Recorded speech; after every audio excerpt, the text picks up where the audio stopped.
surrounded by a steel cage.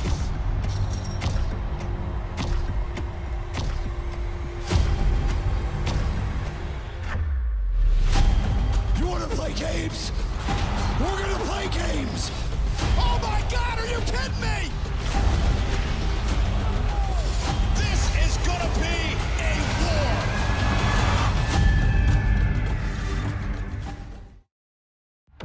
Two rings surrounded by a steel cage.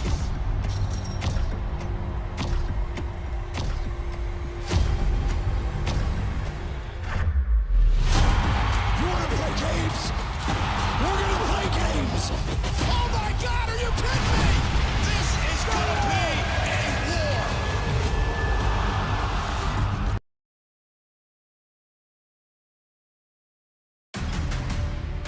Then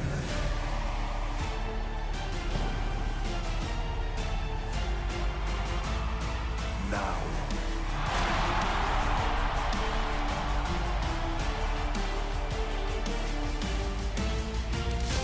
forever.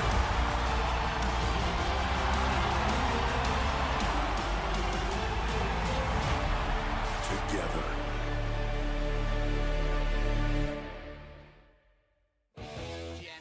Welcome to San Diego, home to unmatched coastline beauty and vibrant city life. Home to the brave men and women of our United States Navy. The base close by harbors 60 Navy ships, 50 separate commands. And not far from Navy Base San Diego is the lone hotspot for pro sports, Petco Park, where baseball's Padres play. But for a week now, we've been watching the transformation of this spectacular stadium. Today, it hosts the most anticipated WWE matches in some time. It is Survivor Series War Games. With unprecedented assembly of talent, the two champs, the undisputed champ Cody Rhodes, the World Heavyweight Champ CM Punk, the OTC Roman Reigns, his family the Usos. But have you ever seen such danger in human form as the opposition? The Logan Paul with them as well. And the final two pieces that came into play, Drew McIntyre and the Beast Incarnate, Brock Lesnar. And it all intensified because of the setting. Those 10 warriors are going to be battling in the double ring, full steel cage war games. The battlefield, where there are no disqualifications for a match of this magnitude. And it's all coming your way from here in Petco Park.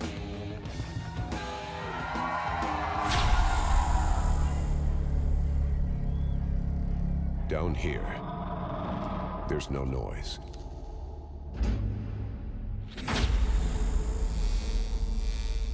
Just focus, precision, patience. Every image starts in the dark. And for a fraction of a second, a soul gets exposed.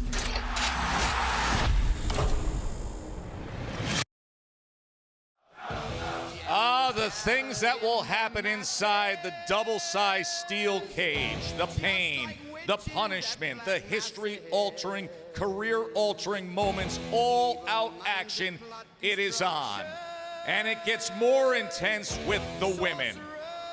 The man, Becky Lynch, has been enraged. She joins the tag team champions, the Kabuki Warriors, as well as the strength and size of Nia Jax and Lash Legend. Against Becky's chief nemesis, AJ Lee, as well as Rhea Ripley and Io Sky. Alexa Bliss having convinced Charlotte Flair to play nice with Rhea. During his in-ring career, Triple H earned 92 wins in premium live events. Today, it's about one big win for the industry, one big win for Paul Levesque, one big win for the fans watching Survivor Series War Games. From the 619 itself, San Diego and Petco Park, we welcome you to Countdown to Survivor Series presented by Cricket. And what a scene it is here. Look at this crowd. It's only been 10 minutes since they opened the gates and already filling in. Joe Tessitore with Big E and Wade Barrett will have all the news and analysis getting you set for Survivor Series War Games. Jackie Redmond, Kathy Kelly, Peter Rosenberg, Michael Cole. Everybody is going to be giving us everything today. And how about this setting and this energy already? These fans are ready for it. Already rabid. They're already excited for War Games. You love to see it. And look, I got to shout out the hardest working man in broadcasting. 22 hours ago, you, Tess, you were in Atlanta calling Georgia and Georgia Tech, and you're here with us today. I love to see it. I would do anything to be here next to Wade Barrett, wearing the silk-lined inner green suit here. This guy's bringing it all here for a special. You go big at Survivor Series, you do guys. Indeed. All right. Let's get right into it and show you what you're in store for here with this. Listen, only 4 matches, but they are sensational. The Intercontinental Championship. Dirty Dom gets his rematch on his home turf against John Cena, the second to last match in the career of John Cena. The Women's World Championship is coming your way as Stephanie Vaquer defends against the Hall of Famer Nikki Bella. And then, Big E, a Women's War Games that's gonna make history. Look, we got AJ Lee coming back. That alone is big enough, but Io Sky shines time and time again in this match. I can't wait for Women's War Games. I think this steals the show here tonight. Wade, the star power for Men's War Games, it is unmatched. Yeah, the greatest War Games matchup of all time is on the deck. Stars upon stars, Hall of Famers upon future Hall of Famers. I mean, you bring out the beast, Brock Lesnar, to your team. How can you possibly lose? CM Punk, Cody Rhodes, Roman Reigns, and the Usos have their work cut out tonight. Well, you bring out the beast, but we bring out the best when it comes to our crew covering Survivor Series War Games. So let's waste no time getting into it. Here's Kathy Kelly.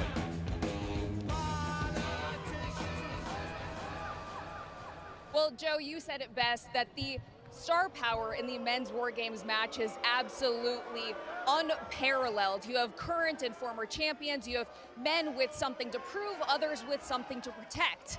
On one side, you have a team that should be aligned on paper. However, their cohesion might cost them tonight. There's a family feud where they don't want to see each other until Christmas. There's personal rivalries that have yet to be resolved. And then on the other side, you have a group of individuals who seem like they shouldn't be playing nice with each other, but they seem to be more aligned. Now, the Vision has the advantage heading into this match, and they also have the unparalleled knowledge of the Oracle Paul Heyman. Now, Paul Heyman has already found some loopholes that neither general manager could have predicted, and we'll see if he has any shenanigans up his sleeves tonight. Speaking of perfectly tailored suits, let's send it out to Peter Rosenberg. Oh, thank you so much, Kathy. I appreciate that. Now, I got to get into the kid, the man of the hour. Say what you want. You may love him, you may hate him, you may consider him a hometown hero, you may boo him. But Dominic Mysterio has the biggest night of his young career tonight. Think about it, guys. Not only is he in his hometown, in the stadium of his beloved San Diego Padres, he is in a title match against the greatest of all time, John Cena. It's already been a great run for young Dominic, but there's no way around it. This is the biggest night of his life. And guys, I saw him earlier. He's cool, calm, and collected as always. It's gonna be incredible to see what happens when those guys get together. And on the other side of that, with more on John Cena, let's send it over to Jackie Redmond. Rosenberg, thank you so much. What marks the biggest match in Dominic Mysterio's career also marks 8,556 days since John Cena made his WWE debut. But in just 2 weeks, in just 14 days, he will retire, making tonight the second to last time we ever see John Cena come out, say hello to cameraman Stu, and run down that ramp. It is a really, really special night here at Petco Park, but you talk about the stakes for Dominic Mysterio, right? Well, there's stakes for John Cena as well. This is the final chapter of an illustrious career for the greatest of all time. The Intercontinental Championship made him a Grand Slam champion. So the question tonight becomes, will the last real champion go out as a champion, or will Dirty Dominic Mysterio, of all people, be the one to spoil the party? We'll find out tonight. Yeah, a lot of questions still to be answered, Jackie, as we get you set for what's going to take place here. Of course, John Cena, the last time is now tournament going on right now. The last time will be December 13th on Saturday night's main event. Let's get into War Games. Let's get right to the headliner. Cody, Punk, Roman, all on the same team. Can they coexist? Well, that is the dream team. And I'll tell you this, something that was very interesting this past week on Raw, that clearly Roman, Cody, and CM Punk were jockeying for who's the real leader of the team. What I liked while all that was going down, while that tension was there, the Usos stepped up and said, nah, we ain't doing this. If we're going to survive War Games, if we're going to prosper in California, we have to be united. It was the ultimate pep talk from Jimmy and Jay. They are the real leaders of that team. And look, who knows how much veracity there is to it, but I was seeing rumors online that on this side, there's jockeying for who comes out last.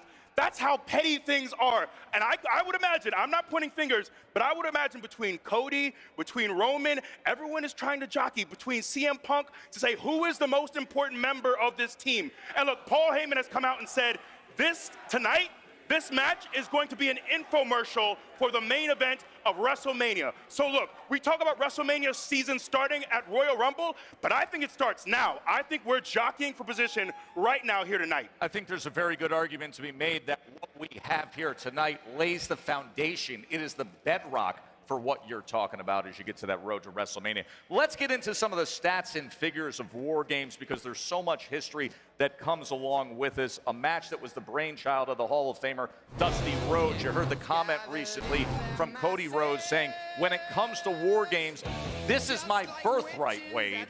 Yeah, that's what he said, and of course he wants to do his late great father proud tonight by gaining a victory inside the cage, but it is not going to be easy. Just look at the 5 men who are up against him this evening, not least, of course, the Beast himself, Brock Lesnar, a man simply built for war. Let's get into that a little bit, because on one side, obviously, you have 2 champions. You have the top-tier A-list names. You have the star power. On the other side, you have unpredictable danger. When you talk about Brock Lesnar, I mean, he took him to Suplex City back at MSG. Drew McIntyre with a vicious, this is a guy suspended, and he's going on Cody's bus to beat the hell out of him. You have unpredictable danger on the other side. And let's not fail to mention the Bronze. Look, we have 2 budding stars. We talk about these guys leading the company in the next several years. This team, you know, I'm known for big, meaty men stopping me. This team is filled with big, meaty, strong, powerful men. I'm not sure how they don't get the job done. If it's not Brock Lesnar, it's going to be Drew McIntyre or the Bronze. This team is absolutely stacked. I'll tell you right now, to the untrained eye, there is a weakness on that particular team, and that is Logan Paul, a man who has never stepped inside War Games before. And there's a reason I say to the untrained eye, because my eyes are telling you Logan Paul is the X factor. He is the man who can win this entire thing, just like he won the War Games advantage match for his team. So if they're planning on picking on Logan Paul in this one, it is a huge error. Logan Paul is the real deal. You could circle the name Logan Paul and make a very strong argument that his brass knuckle attack started the chain reaction for us to arrive here with what he did against CM Punk. You mentioned the fact that he's never been in this kind of a stage, in this kind of a match. How much does experience matter when it comes to War Games? It absolutely does. This caliber of match is very different from everything else we do. I've never been in a War Games match. I don't know if you have either. Hell no. But a match like this tests you in different ways. Look, you're a great athlete in Logan Paul, but it's about grit. It is about, do you have the perseverance? Do you have the resilience to be hit the way you're going to be hit with ladders, with garbage cans, with all the things coming to you and still push through, to be cut open and still push through? Does he have that kind of grit and perseverance? That is what this match tests. I think that's a real good question, Big E, because you always have to remember, once that match starts, if anyone elects to take themselves out of the War Games cage on their own steam, they forfeit the match for their team. So let's say someone does get a little too beat up, someone does get a little fearful and thinks, nah, I'm done, they get out of the ring, it's all over for their team. That is one way to lose. Of course, the alternating intervals for entry, and you can bring anything you want in, but once you're in, you have to stay in or else it's a forfeit. Of course, it happens in double-sized, double-ring steel cage. What an intimidating scene it is as it hangs over the rings here at Petco Park. An amazing crowd is gathered here at Survivor Series. Like we said, it's only been over 10 minutes since they opened the gates. We have a fan who showed up in the front row from Singapore, Biggie. Singapore, they showed up. Coming up, we are going to take a look at the all-time top 10 moments in Survivor Series history. Plus, Jackie Redmond with Roman Reigns. Mark Kriegel sits down with Dirty Dom, and it has been a huge year for Stephanie McMahon. What emotions did you feel in that moment? When he used the word inducted, you could see it actually register across my face. Our business means so much to me. It's unfathomable. And fans, how about a big hand for the greatest ever do it? Michael Cole. Hello, San Diego! Are you guys ready? Are you guys ready for Survivor Series? Let's hear it. And let's hear it from me. Thank you, guys. Michael Cole joins us here on the Countdown to Survivor Series War Games. Streaming on ESPN. We'll be back. Charlotte Flair, a game changer, has to be the favorite in any environment, including War Games. And now Charlotte and her team have 3 minutes to do the most damage they can before Bayley's team evens the odds. And this one could be all but over by the time the clock strikes 0 again. Charlotte Flair, the advantage for her team. Kairi Sane wanted nothing to do with the Flair chops. She actually fell down in the corner trying to avoid him. The Queen flexing her ferocity on all of damage control. And now the fallaway slam into the ropes to Kairi Sane, and the 14-time champion, a tag champion, a Royal Rumble winner, one of the greatest of all time, Charlotte Flair, trying to take over this match. Look at the power of Charlotte Flair. And Io Sky launched into the steel cage and crashing to the mat. Falling from that height, got to feel like a cheese grater down your spine if you're Io Sky. Now, Kairi and Bayley, a double team on Charlotte, sending her into the other ring.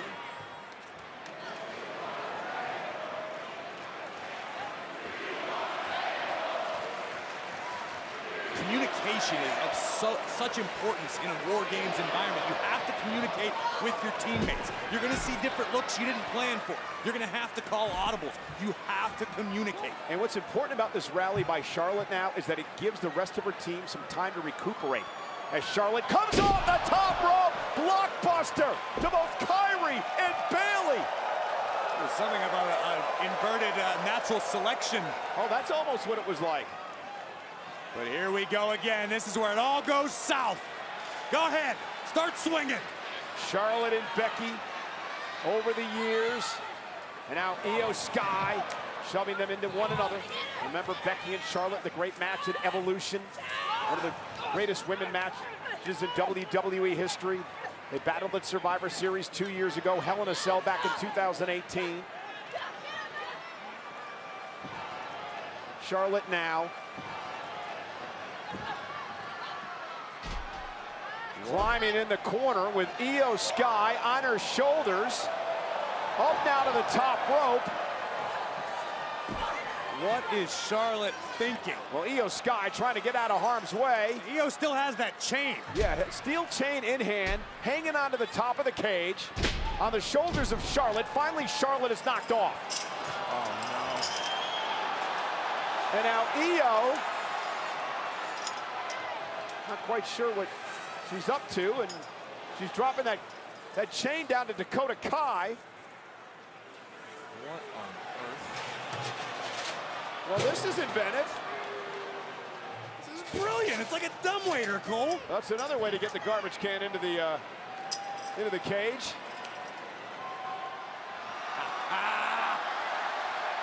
She's the genius in the sky, but this is ridiculous. God! Io Sky from the top of the cage with a trash can on her head!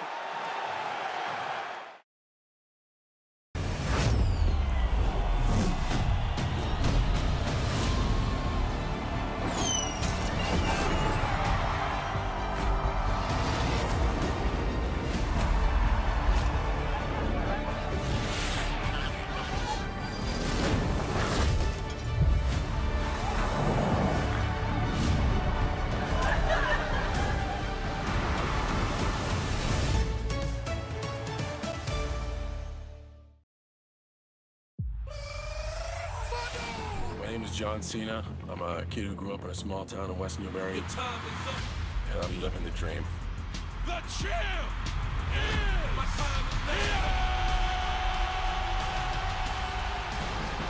My time is now. You can't see me. My time is now.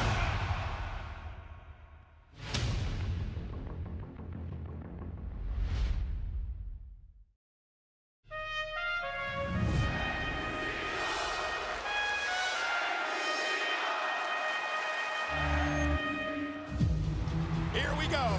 Rock versus Cena, WWE title. It really is kind of the unstoppable force and the immovable object here because both these guys are driven. They need success like they need air, and they will both put everything they have into getting that air. These were superstars that were born to main event WrestleMania. Rock bottom! The Rock's got him! Cena kicks out! His most iconic rivalry was with The Rock. When you have two forces like that, two of the greatest of all time, you don't know what's gonna happen. That's special. Cena counters! AA! Cena does it! John Cena is WWE Champion! We have a lot of love and respect for each other, and it's a beautiful thing when it could come full circle like this.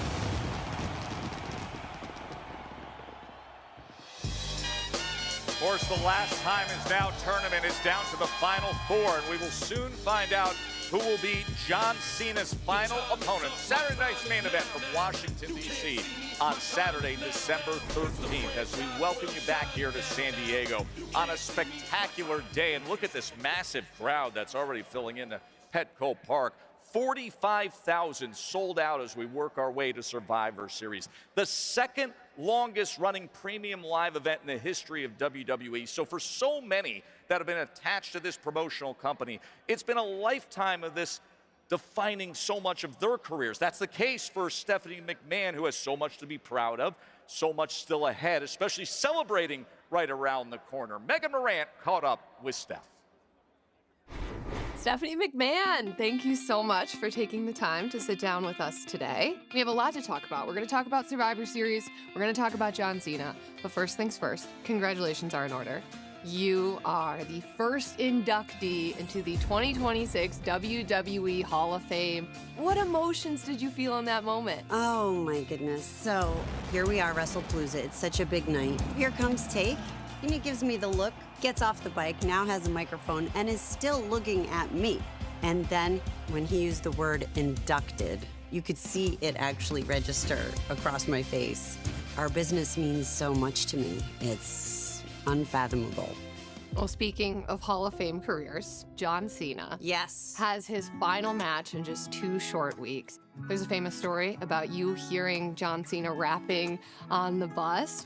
We were in Europe, and I had a packet of tuna fish, and he was walking by, and I said, John, I was told that you can rap. And he goes, I can. And he started rapping about my tuna fish. And it was so good and clever and smart. And I said, John, have you ever thought about doing this on television? And it was all him from there. So you watched John Cena go from rookie into one of the most recognizable faces in all of WWE. I think it's one of the coolest feelings in the world to watch our talent rise. You know, and nobody rose higher than John Cena. He really stayed true to himself and his character and who he believed he was. because he believed so strongly that the audience believed with him. John is somebody who always wants to grow and always wants to be the best version of himself. WWE offered the opportunity to learn another language. John learned Mandarin. You talk about war? One of the most impressive things that he has done is to go all the way to China and shoot a movie in Mandarin. Removed from the things you're familiar with and the things you know, to me, is just kind of mind-blowing. His work ethic is real, and I think his heart, which is something he never talks about. He is the #1 wish granter for Make-A-Wish. He didn't do that because he was trying to hit a quota. He did that because he cares. You couldn't do all of the things that he's done without having love in your heart. There's no question about the way that John Cena has shaped the industry. John is the only one who has ever come out and said, "This is my retirement tour." He understands that while he may not want it to be the end, it needs to be the end. When John steps in the ring, he's always given everything that he possibly has. From a fan standpoint, we couldn't be more grateful. Tonight at Survivor Series, it's the rematch. Cena against Dirty Dom for the IC title. First of all, I love Dominic Mysterio. Being a child of the business and making such an impact as a heel. Chingado, déjenme hablar! Oh, it's the best. They are going to deliver something so special for this audience. It will be remembered forever. When you think back on John Cena's retirement tour, 10 years from now, what is gonna stand out to you most? This year-long retirement tour for a career that has been truly outstanding, not only for John, but for our audience. And I think for every person who stepped in the ring with him. And John will do what he has continued to do his entire career, and that's bring everybody up with him. And that's how I think everyone will remember John Cena. Stephanie, thank you so much for the time tonight. We're excited for Survivor Series, but also cannot wait for John Cena's last match in Washington, D.C. Thank you. Thank you. Well, the GOAT, Michael Cole, joins in the conversation here as you see the countdown to Survivor Series War Games, the second to last match in the career of John Cena. Michael, it has been fascinating just to be by his side over the course of the past year on this journey. Well, this is what John Cena is all about. This year sort of encapsulates what John's career has been about. John, back when he debuted on SmackDown, Kurt Angle made him look like $1 million. The Undertaker extended his hand and said, "You're going to be a star, kid." The Big Show in the match at Madison Square Garden where John Cena won his first United States Championship. Of course, JBL, the night that John Cena won his first WWE title. All these veterans and what they did to make sure that John Cena was going to be in that upper echelon of our business. And now John wants to give back, and that's what John's been doing over the past year. Giving back to all of these superstars and giving back to the WWE fans. He does it again tonight with Dominic Mysterio. He's going to do it again in 2 weeks against whoever he faces at Saturday night's main event. For John Cena, that is what his career has been about, and that's what his legacy is going to be. I got to tell you, I actually felt guilty calling the Boston MSG shows with you not being there for those moments when he wins the IC title. And I want to put up this graphic about the history in terms of premium live event wins, Big E, because you really start to look at it. Listen, it's Taker at 107 and then Cena at 100, and here he has a chance to go over 100. It is hard to quantify a career, but with those two names hitting the century mark, that does a pretty good job. No, it's very rare company. And look, John is someone who, you know, so many of us in the locker room, we would always go out to the curtain when John's entrance was going to hit. He's someone I was very fortunate to be able to get to be ringside when he had the cage matches at MSG with Dolph Ziggler. When I first came up, to be able to be there and to see the best at what he does, to be able to learn under him. I think back, Cole, you're talking about his his desire to give back as well. I think back to FCW and him opening up his gym to all the young talent who were able to train, not just be able to be physically to get in the shape that they needed to get in the ring, but also to be able to learn from him, to be able to pick his brain. Look, he is someone who has done it in front of the cameras time and time again for more than 2 decades, but he has also given back so much. You know, seeing Natty talk about him coming to the dungeon, hearing about the young talent at the Performance Center, talking about the pearls of wisdom that John Cena would drop. Look, for so many of us, it's going to be so bittersweet to see him go next month, but his impact behind the scenes, I think, is something that we don't talk about enough. You know, 177 times, counting tonight, John Cena has been in a premium live event in this company. I can't believe that this is the last time that John Cena is going to be at a PLE in WWE. It's the last time that he's going to perform in a stadium in front of over 45,000 people. Wade and I were discussing this earlier today, and what it means to us emotionally to be able to be at ringside tonight to call this one final PLE match. And whatever our feelings and emotions and whatever the WWE's fans' feelings and emotions are going to be tonight, imagine what they're going to be 2 weeks from tonight. I can't even imagine. In Washington, D.C., I told Wade I have no idea how I'm going to react that night, because there's been no one in this business, and I've been here nearly 30 years. There's been no one in this business that has affected me personally, has affected my family personally, has done more for me than John Cena has. I said this a couple of months ago on this show, on this panel, that I think one of the biggest highlights of my career in WWE and also my life is the fact that I was able to call, and still am able to call, John Cena a friend. And I think, I don't know how I'm going to hold it up tonight, and how I'm going to hold it up in 2 weeks. I'm going to let my emotions go, and he's the greatest of all time. I don't care what anyone says. Wait. Yeah, I think there's clearly a strong feeling of sentimentality around the desk and with the audience. I think it is important to remember John Cena has a very, very big match tonight, and he wants to go to Saturday night's main event on the 13th of December as the Intercontinental Champion. To do that, he's got to get past a very angry and a very capable former champ, Dirty Dom. It is a big match, John needs to come out to play tonight. No time for sentimentality. And guys, Wade may be a bit bitter, because back in 2010, Wade Barrett versus Randy Orton, the special guest referee in that match, none other than John Cena. Should have been fired for that alone. Terrible. Can't wait to hear you out there for Survivor Series. The great Michael Cole. Look at this scene right here at Petco Park.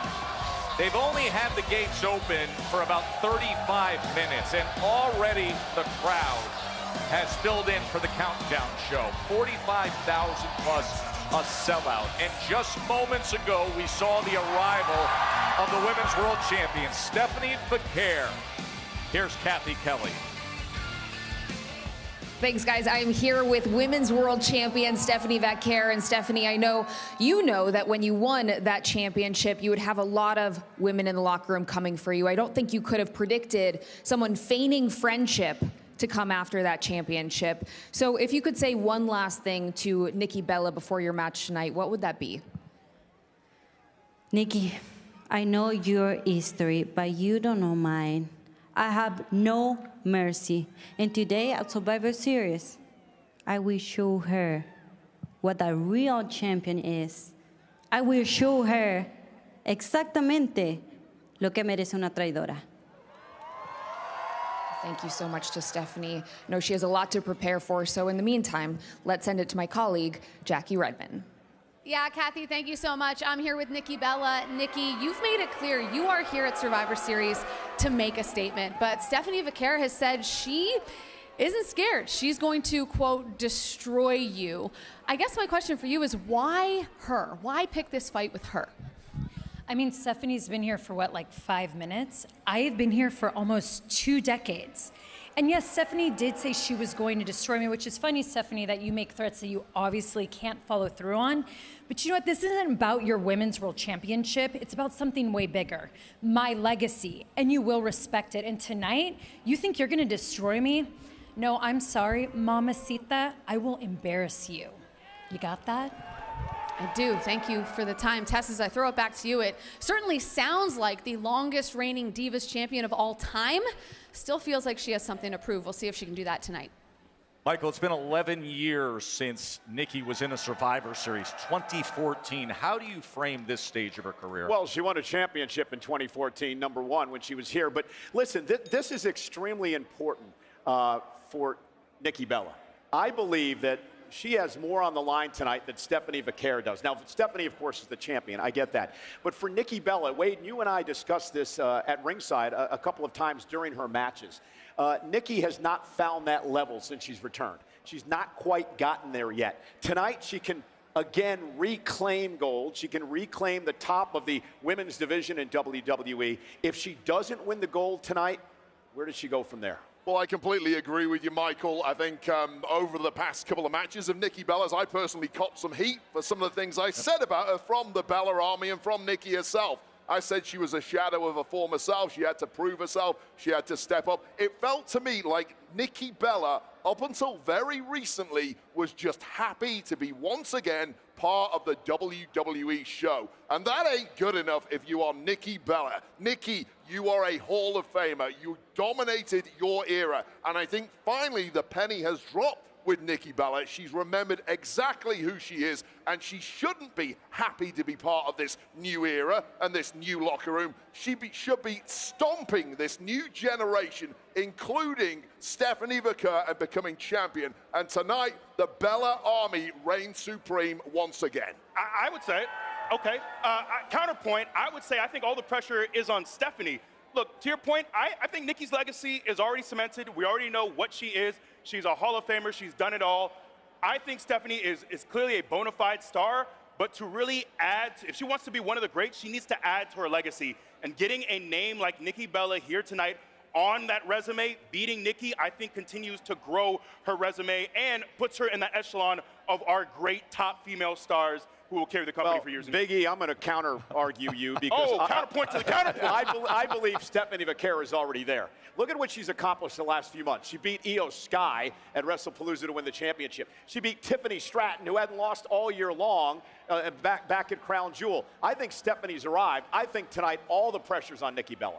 And in many ways, it almost seems like Nikki Bella may have laid a trap here in recent weeks of talking about she needed the friendship, she needed the support to gain confidence back, and then came the brutal attack, the disposition change. That is our Women's World Championship. Stephanie Vaquer against Nikki Bella, one of the 4 matches. I mean, listen, there are only 4 matches, but it's loaded everywhere you look, from the IC to this Women's World Championship, and of course, our 2 War Games matches here on Survivor Series. And if you can't be at Survivor Series, the best place to be, well, Cosm in LA and Dallas. I mean, this is the scene. It has revolutionized how you experience live WWE and sports action at Cosm.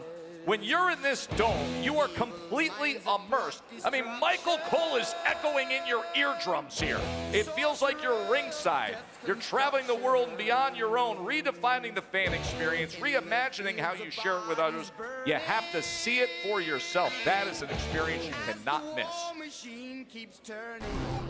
And still to come, the exclusive interviews, the biggest superstars, Jackie with the original Tribal Chief, Dirty Dom and his elevated status, and Michael Cole with Becky Lynch. Where is Becky's mind at as we sit here today? You know, I'm feeling very clear on things. I've had a lot of wrongs done to me. I've had a lot of injustices, and I think everybody is seeing that.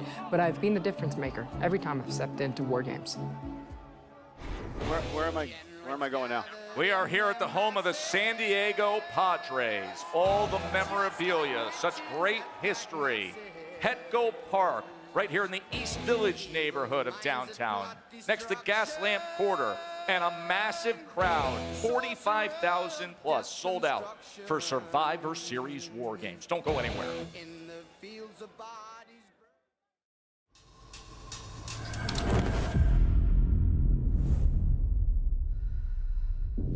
In Vegas, everything's a game. Some nights, it's played without cards or dice, just tension. Every move measured, every look, a strategy sharpened. always watching your back.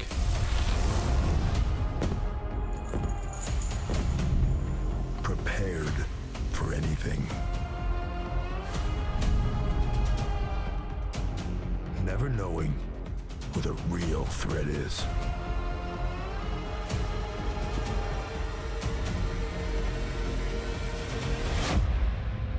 Or who might show up at the table.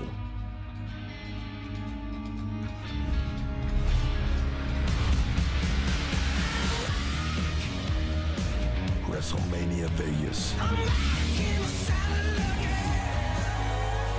It's anyone's game.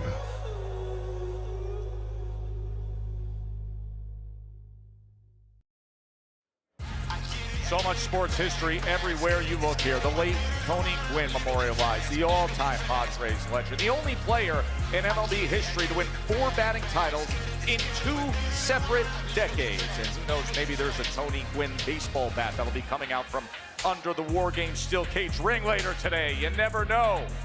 Survivor Series through the years. You go back to Thanksgiving night back in 1987. It was in Ohio when this all began. We talked about this earlier, that Survivor Series is the second longest running premium live event annually in WWE history, only behind WrestleMania. There have been so many great debuts through the years at Survivor Series. Taker made his debut at Survivor Series 1990. We're not that far away from one of the most intimidating settings in sports entertainment. The double ring, double size steel cage for War Games. Peter Rosenberg takes us closer. Good afternoon, my friend. Take it away. Tess, thank you very much, sir. The best thing about my job, not only do I get to be inside the War Games cage, but I get to leave before the violence begins. Let's take a look at what this cage and this double ring situation actually feels like. First of all, before you even get to the cage, can I just explain to mortal human beings like myself how hard these ropes alone are? Biggie, I don't know how you even run the ropes in this thing, all right? My back already hurts. Now, the fence itself, this is a metal fence. You have no interest in touching this. And don't forget, by the time we get to the main event tonight, and we see the men in this War Games match, it's gonna be about 55, 56 degrees, pretty cold, that much harder when your face goes slamming into the fence. History has been made in this ring, in this cage at War Games, going all the way back to when Dusty Rhodes created in 1987. Of course, back then, there was a roof. The roof is gone, but the chaos continues, and it will continue here tonight at Survivor Series War Games. Great stuff, Peter. Biggie, I just see that setting and I get excited. And then you think about who's going to be in the War Games double-sized steel cage. I can't even imagine what we're in store for tonight. Look, it's going to be a blast for us as viewers, but when you're in there, look, that is a level of brutality that you don't want to happen to you. But for us as fans, it's going to be a blast. We're going to have a great time. The buzz for this event has been overwhelming, especially all the competitors on social media. No one's been more outspoken than Becky Lynch. The man has been like a tidal wave of heated comments. Here's Michael Cole with more on the man. Michael? You know, Joe, Becky has sort of, made herself the self-proclaimed captain of her War Games team. I'm not sure if the rest of the team feels like that, but Becky thinks she's the captain. Earlier this week, I had the opportunity to sit down with Becky Lynch in what I can only describe as an interesting interview. Becky, thanks for joining us today. I want to start with the past couple of months in your life, both professionally and personally. No secret it's been a rough time for you. Where is Becky's mind at as we sit here today? You know, I'm feeling very clear on things. I've had a lot of wrongs done to me. I've had a lot of injustices, and I think everybody is seeing that. But I've gotten counsel from the best lawyers in the world. I have won 100% of my matches that haven't been rigged. 100% of my matches that haven't been rigged. That's an interesting take. You know, there is some truth to some of this, the fact that you are always in the conversation where we talk about historic moments. A couple of weeks ago, you were part of another historic moment. Many are calling it the biggest upset in the history of WWE. The night that Maxine Dupree took the Intercontinental Championship from you. Robbed is a better word. So how do you feel to once again be a part of history? Well, that's not the kind of history that I'm in the business of making. This is one of the most unjust things that we've ever seen. In the history of WWE, everybody's saying that this is the most corruption. You go back to everybody who must be involved in this. Pierce obviously hitting the music, letting the LED board go out for AJ to come out, no manager's license. Maxine Dupree! Excuse me, just for a second.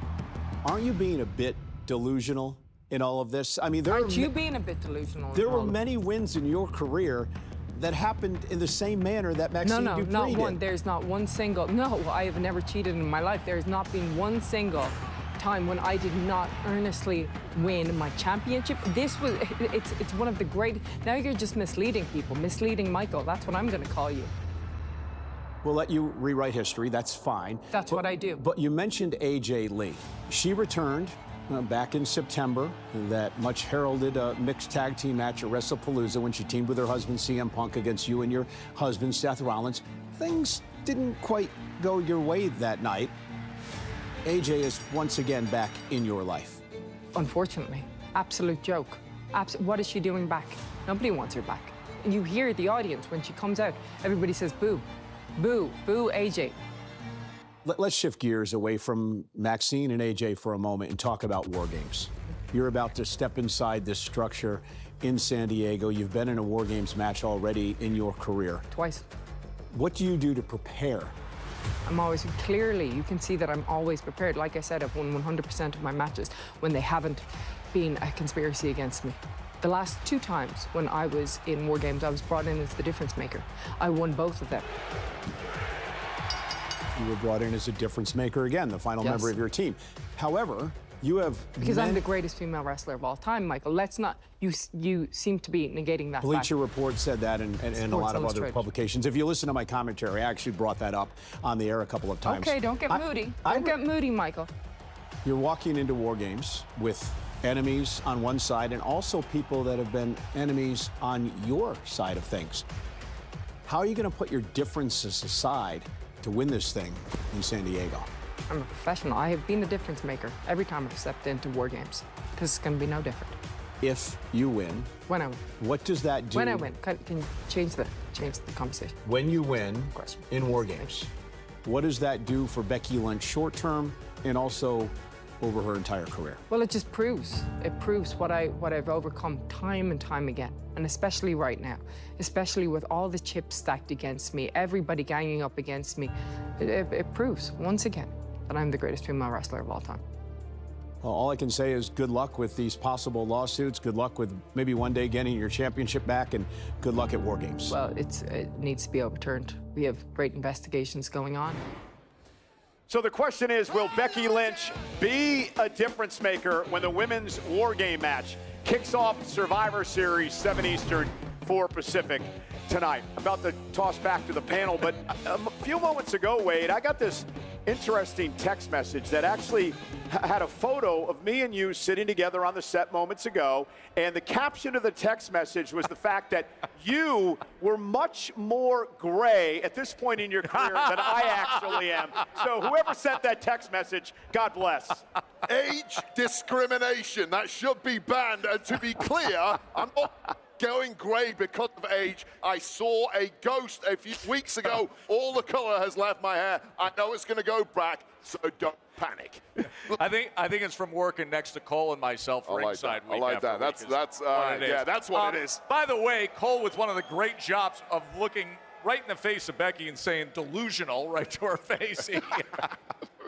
Look, I think it's very fitting that we're here at Gaslamp Quarter because Becky has been gaslighting all of us the last several months. But look, I think in this industry, I think a level of delusion is actually a good thing.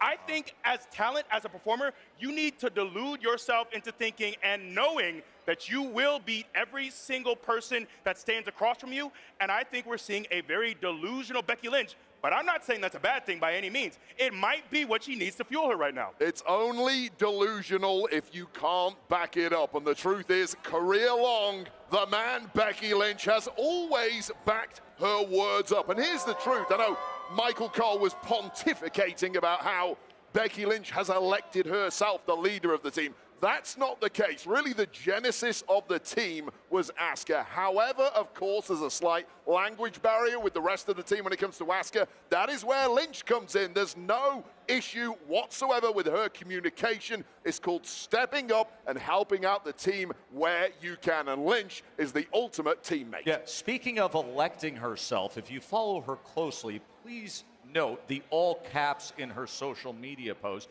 Please note the references to ratings, calling herself Ratings Rebecca, and the alliteration every time she insults somebody of misleading. Michael, elected? Yeah. She's taking some cues from somebody. Well, wonderful. Wade is here to correct misleading Michael. Don't you panic. All right. In terms of Becky controlling her emotion tonight, because this has been an absolutely enraged version of her, can she now lock in and put the Maxine Dupree stuff in the rearview mirror? Because there is something serious happening with War Games. Look, I think you can argue that she shouldn't try to contain her emotions. She shouldn't try to reel them in. This is a match that requires you to be as emotional as possible, as physical as possible, as violent as possible, and she's going to need that. But let's also look, a lot of our discussion is going to be about Becky Lynch, and rightfully so.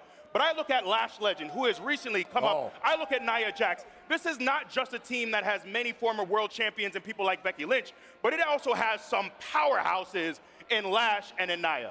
Yeah, absolutely. Huge fan of Lash Legend from the very beginning. Was there at the embryonic stages of her career in NXT. Sometimes a newcomer, the least experienced in the match, can be an issue. She is the biggest weapon in this match. Long-legged Lash Legend, the bougie bully. Go out there and break some bodies. Yeah, you talked about Logan Paul being the X Factor, his big right hand. The right hand of Lash Legend, that is a game changer. For more on what is happening in women's War Games, here's Jackie Redmond. Jackie? Tess, thank you so much. I am here at the Cricket Fan Zone. As you can tell, fans are getting so hyped for Survivor Series War Games. Are you guys ready or what? I think you guys can do better. I think you guys do better. Listen, I was going to talk about this women's War Games match, but I couldn't help but notice this sign being held by Diana, who flew 8,882 miles to see the American Nightmare, Cody Rhodes. How long did it take you to get here? 20 hours. 20 hours, and when did you arrive? 2 days ago. 2 days ago. Oh my gosh, you could let's show everybody the opposite side. Where'd you come from? Singapore. Oh my gosh, give it up for Diana, you guys. She gave 20 hours just for Survivor Series. All right, you guys, we got yeeting going on. It's all happening here at the Cricket Fan Zone. I wanted to get to this AJ Lee fan though as well. Did you know AJ Lee would be in this match when you got your Survivor Series tickets? No. You did not. I'm actually a new fan. My husband is from Chicago and he's a CM Punk fan. Give it up for the new fan. So you're a new fan, like many others, I'm sure. What made you an AJ Lee fan? What was it? Well, she's Puerto Rican, I'm Puerto Rican, so we gotta stick together. Represent. Well, enjoy the match tonight. Welcome to the fandom, the WWE Universe. The fans are ready, Joe Tess, as I send it back to you. Jackie, are they ever? You can always get the sense in the lead up to these massive premium live events of what you're in store for.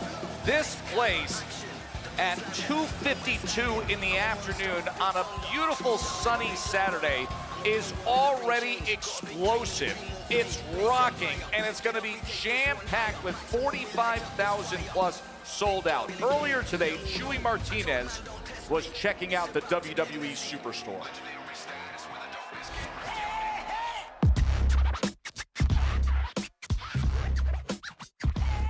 Yo, what's up, familia? Chewy Martinez, and here we are, Survivor Series San Diego at the Superstore, and we're about to chew on some awesome merch. This thing is huge, y'all. The hype is real. We got t-shirts, we got belts, we got hats, we got masks. Oh, I got some money, so let's go. San Diego hoodie. Look at that. Got the Padres colors, San Diego, with the SD logo. Okay. What'd you get, bro? What are you getting? We're gonna get the 2 CM Punk action figures, Seth Rollins ones as well. Hey, see this one? Just look at that. Wow. Amazing. Hey. Yo, speaking of my man Cena, check out this Survivor Series limited edition belts. They only made 250 of these, and they spin, baby. Look at that. Wow, it's spinning. Okay, Rhea Ripley, Terrifier collab. That's epic right here. Look at that, y'all. Rhea, you were my favorite. How are you? What's up, Maxine? How you doing? Wonderful. How are you? How beautiful is it to be here with all the fans? Oh my God. So it's been so special. I love being in California. Yeah. Where are you from originally? Sacramento. Sacramento? You a Cali girl? I'm a Cali girl. You're the homie. I'm a Cali girl. Listen. I got it. There you have it, folks. All the craziness over here at the Superstore at Survivor Series in San Diego. I'm Chewy Martinez, and that was Chew on this. And I'm gonna walk on out and go to Petco Park. How does he do it? Like I see. Oh, like that? Like that? Oh, he's got the strut. Chewy's got the strut. Is it the Pentastrut? It's, is that what it's it is? a hybrid. Joe Test Pentastrut. It's a modification, but Chewy's got the strut there. Listen, the He does it Superstar is close. awesome. Speaking of, these came out back in 1984. Some of us old enough to remember that. LJN, the Superstar Figures Brigade, they're back. You got Hogan, Cena, Dusty Rhodes. Logan Paul's right in front of you there, and they are back in stores and at Target now. Dropped yesterday. Everybody's going crazy for the LJN Superstar figures. Well, this man right here, the American Dream, Dusty Rhodes, is responsible for the carnage we are going to see tonight in War Games. And this man right here, Logan Paul, may well be the victim of what this man invented. It's going to be a tough night for Logan Paul.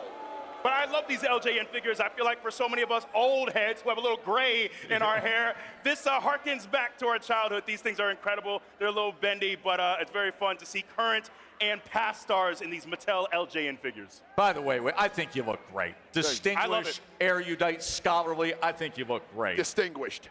This holiday season, WWE and the General joined forces to make a powerful impact in communities across the country, from Utah to Boston to upstate New York and Albany to NYC. The Superstars stepped up, visiting local food banks, lending a helping hand to families in need. And together, WWE and the General delivered more support on the ground. They backed these organizations with grant funding, vital donations to brighten the holidays for countless community members.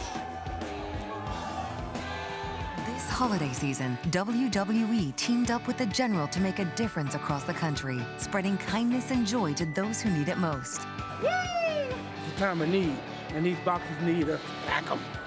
WWE Superstars supported local food banks across the country with a financial contribution and got to work stocking shelves and lending a hand wherever help was needed. Our good friends at the General are the ones that are sponsoring all this greatness for us. It's an exciting day. Each visit was a reminder that true strength isn't just shown in the ring. 2 mac and cheese, 3 cans of turkey. It's found in giving back and standing together. Let's pack. We'd love to have your help. Let's pack. WWE is proud to partner with the General this holiday season of giving. We are closing in on the big names who will make this walk. That is through Gorilla and out to the entrance here. Roman will make that walk. Cody, Rhea Ripley, Stephanie Becaire. It is coming your way. Countdown to Survivor Series War Games. Welcome to War Games! You know, I'm asked so many times, Dream, where do war games come from? What made the match happen was I was looking for some type of creative out to where I was getting beat up by the 4 Horsemen. And I had different partners, and we were fighting this war. Dusty Rhodes, it was one of his ideas and one of his creations that came out of his brain. I got a white sheet of paper in the light of the car, and I kind of drew an outline of the way I wanted the war games to look. 2 rings, 1 cage. Covering both rings and 2 teams of 5. Adding to the chaos, the unpredictability, the danger of this unique and unorthodox event. So the rules were simple, man. 2 teams will be held in separate cages. 2 guys started 5 minutes. A member from the advantage team will be released to enter the matchup. Next guy came in. Every 3 minutes, alternating members of each team. The advantage always for the fresh man.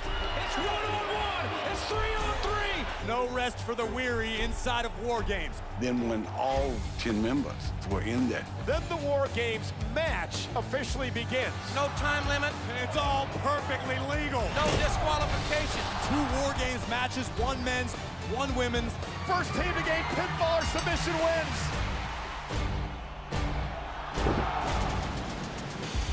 On July 4th, 1987, at the Omni in Atlanta, it was an event for me to watch it come to life. the massive cage, 15 feet tall. To look at it in all its majesty, This is a completely different environment. it was just awe-inspiring. Weighing 6 tons with a half-mile of aluminum and steel. The awesome sight of it, Look at this apparatus. it takes your breath away, man. I could get hurt.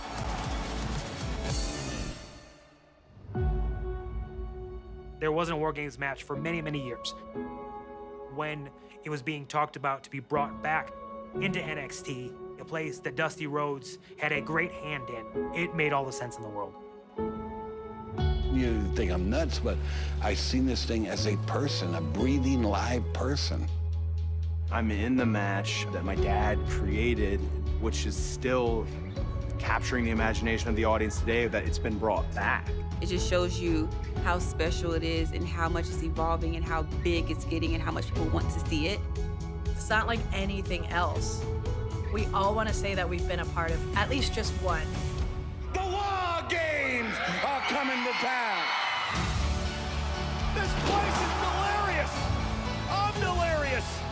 War Games was one of a kind, uniqueness. It was a big deal to watch. The history of War Games is well intact. Because anytime there's a battle against good and evil, it's war. But the games, call it War Games. That's its legacy.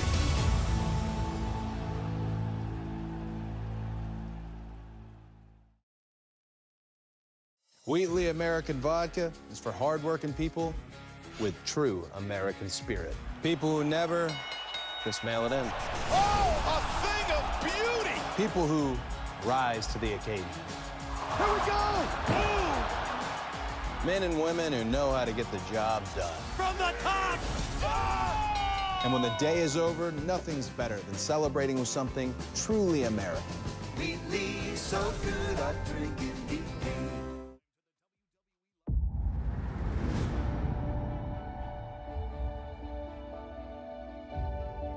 This holiday season,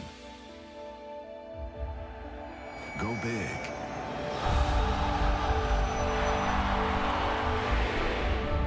And then go home. Have a safe trip home.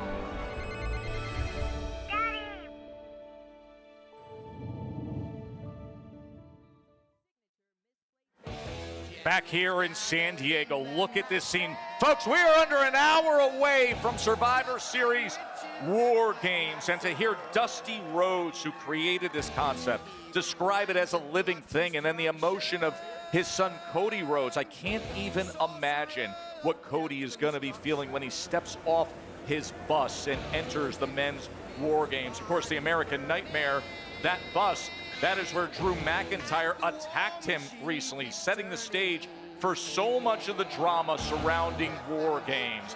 These fans are packing in. It is a great vibe here as Peter Rosenberg now joins us up here on the set. Listen, I say this to you all the time when we're sitting here at these premium live events. They take on an energy of their own as well. Today, beautiful, peaceful, sunny day here in San Diego. There's nothing peaceful about what's bubbling up here, man. No. Since we started this thing, since the doors open, as you guys said earlier, you felt the energy. And to me, the funny thing is going to be, the interesting part, is how this crowd responds to John Cena and Dominic Mysterio. That's fascinating. Yep. Well, let's get a little sample. Dirty Dom. John Cena.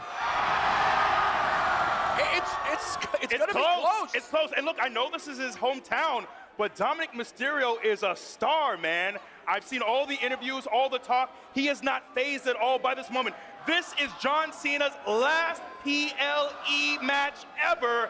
And so much of the scuttlebutt, so much of the discussion is about that man, Dirty Dominic Mysterio. Yeah, dynamic setting for Survivor Series. They are singing Dirty Dom right now. Petco Park, not far away from where he grew up. One of the most unique venues you could have it in. Our ace reporters have it all covered. Let's start with Jackie.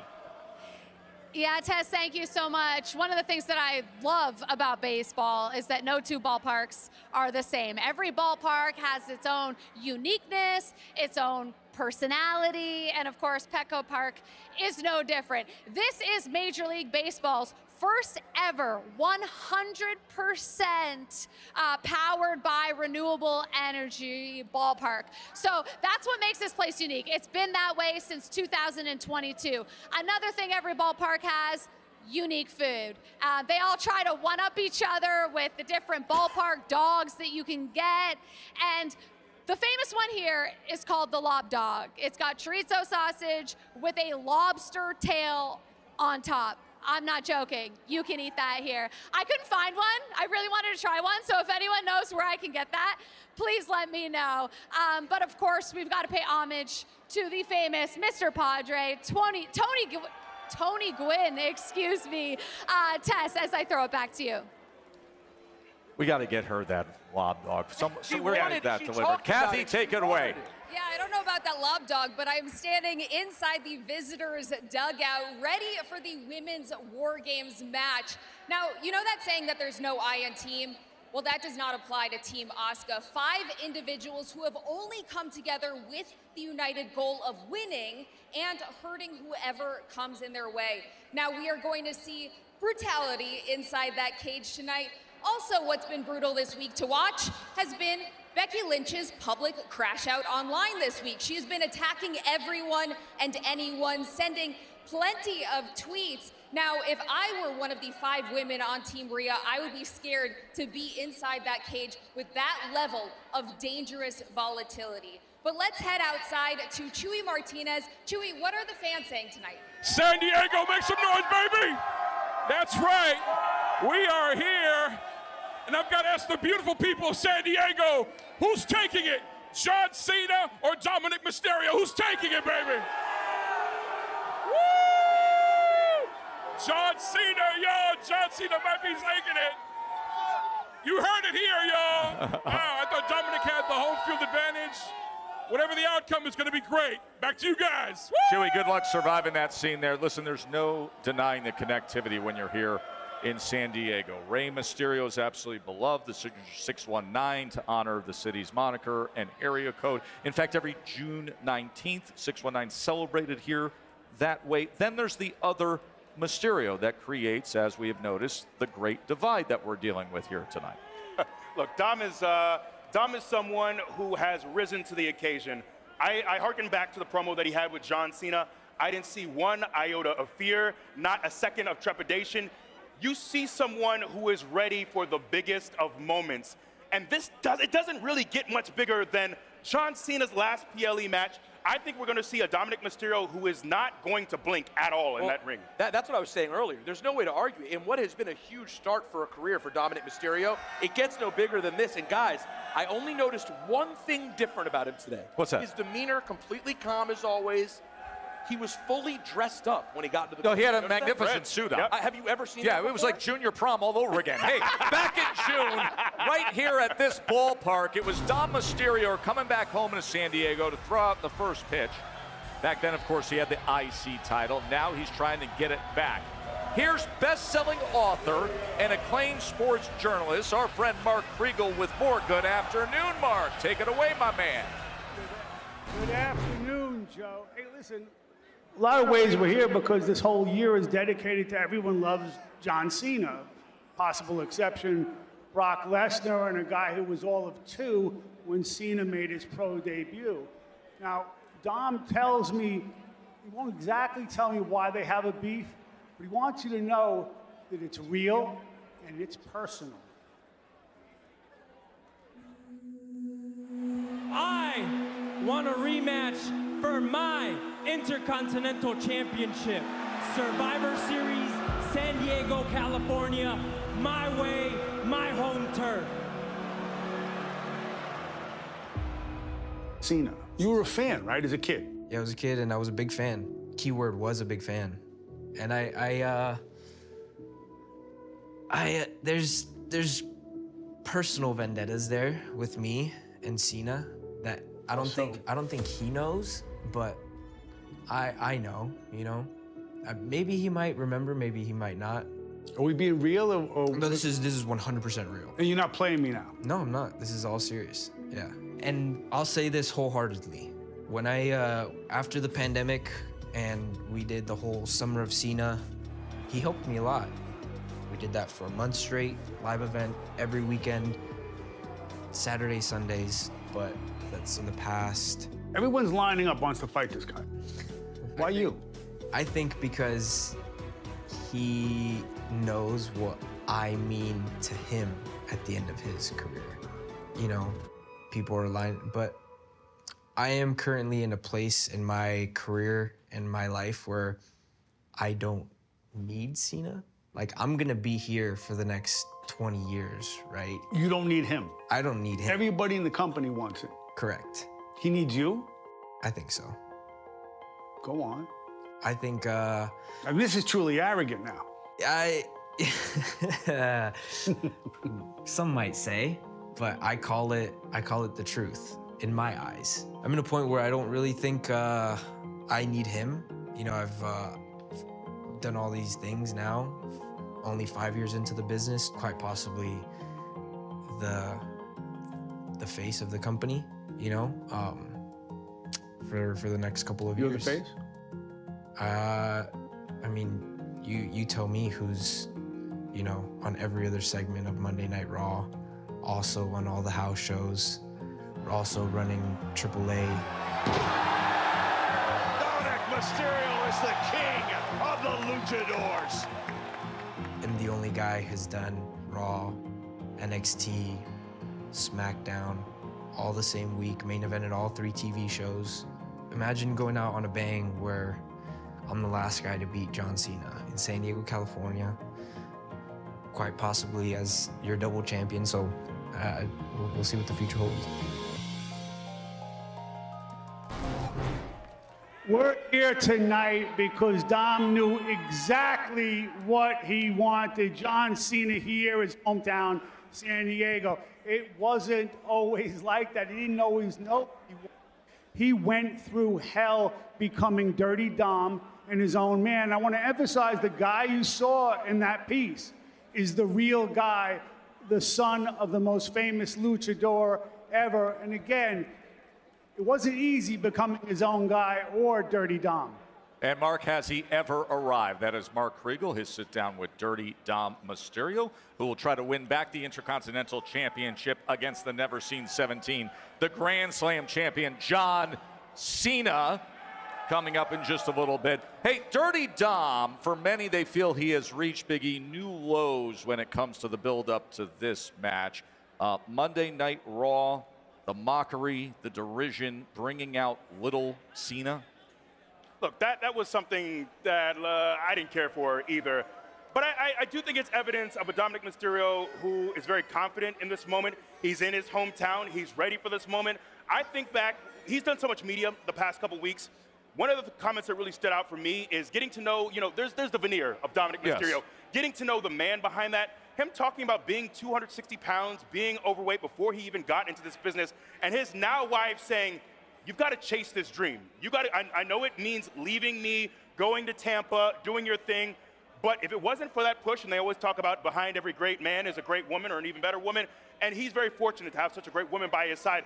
But we see a Dominic Mysterio who talked about a time where he was lost, trying to figure it out. Who is he? We even saw him the first time when he was with his dad, and he talked about the fact that he just felt like he was Ray's son and nothing more. We're now seeing a Dominic Mysterio who is growing into himself, who is growing into his confidence, who is only getting better and better in the ring. I don't know if he can pull it off in John Cena's final PLE match, but I know he's going to give it his all tonight and put on a show that's going to prove a ton to the world here.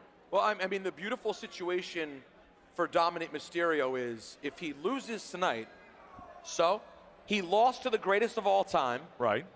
It's disappointing, sure, but he got to have a match at Petco Park in front of his hometown against John Cena. It's house money. And if he wins, He gets back the Intercontinental Championship and gets to brag about this for the rest of his career. It's a really amazing thing. And you mentioned when he first came in, guys, I remember Dom's first day at a PLE, right?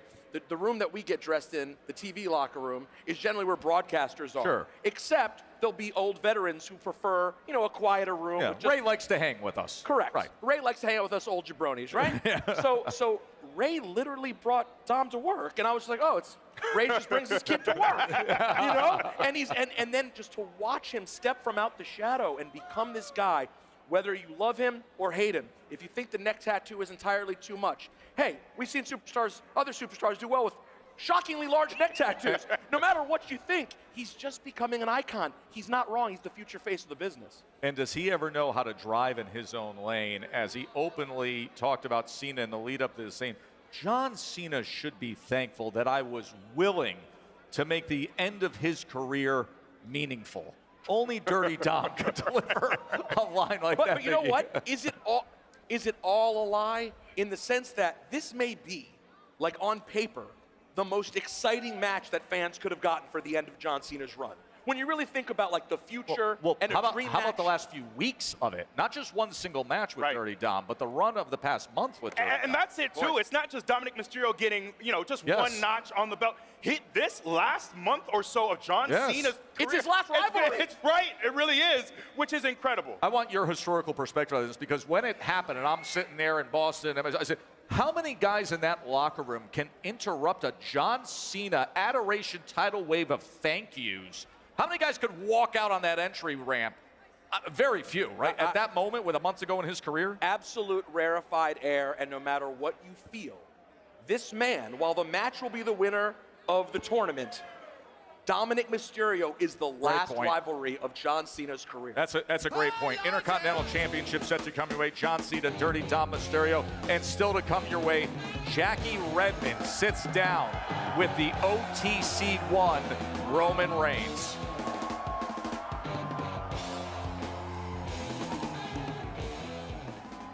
How much control do you feel like you have with your team going into this match? There's never been a superstar, there's never been a top guy that led others like me. My place at the head of the table is cemented. That's where I belong. If they want to win, they'll listen to me.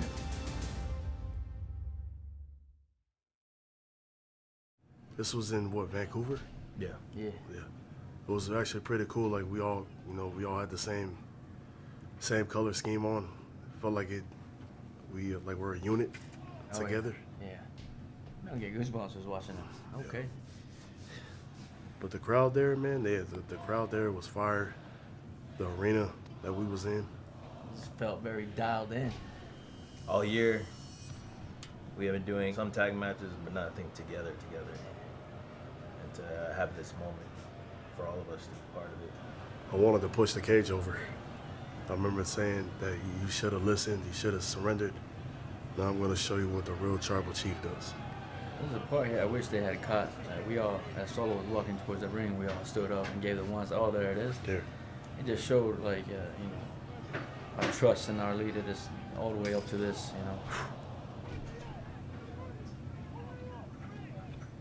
It's like execution style, like one by one.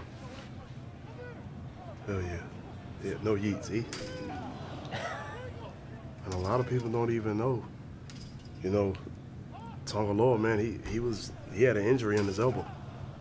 And he still pulled through and finished the whole damn match, man. It's a soldier.